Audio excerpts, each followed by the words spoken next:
基督的怒氣，啟示錄2章12節。你要寫信給在別迦摩教會的使者說，那有一把兩刃利劍的這樣說。你可能都注意到喺研讀啟示錄嘅時候，會帶我哋到好多古代嘅城市嘅。我哋喺啟示錄嗰度聽到基督對嗰啲稱呢啲地方為家嘅信徒所發出嘅訊息，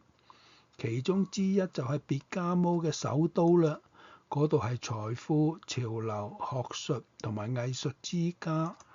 亦都係異教同埋皇室敬拜嘅中心。對於嗰啲喺呢個繁華昌盛城市裏邊嘅基督徒，耶穌就自己比喻為係擁有神真理嘅兩刃利劍嘅。假設佢嘅子民繼續涉足同埋容忍當代虛假嘅教導同埋罪惡嘅作為，喺16節嗰度就講到佢甚至係會願意使用呢把利劍嚟對付佢哋嘅。聽到耶穌對佢嘅子民咁尖銳咁去描述自己，似乎就同我哋期待佢溫和慈愛嘅本性唔相符啦。但係喺出埃及記20章5節，神曾經喺佢嘅話語裏邊宣告佢係一位忌邪嘅神，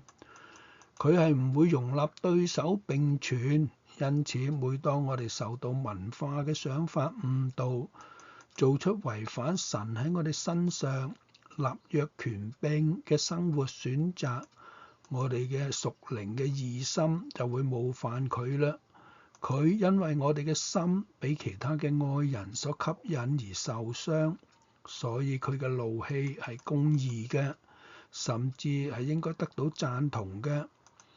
神嘅怒氣唔係為咗要毀滅我哋，而係要我哋離棄嗰啲妨礙我哋享受豐富祝福嘅事，而呢啲祝福係由我哋對佢嘅忠誠信實而得到嘅。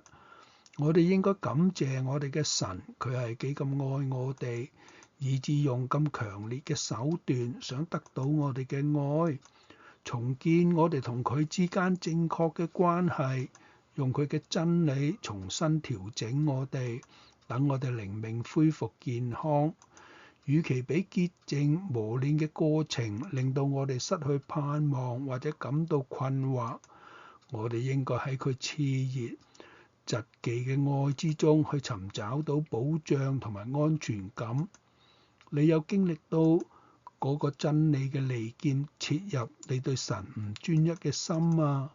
要感謝佢願意喺有需要嘅時候使用呢把利劍，求聖靈幫助我哋啦。阿門。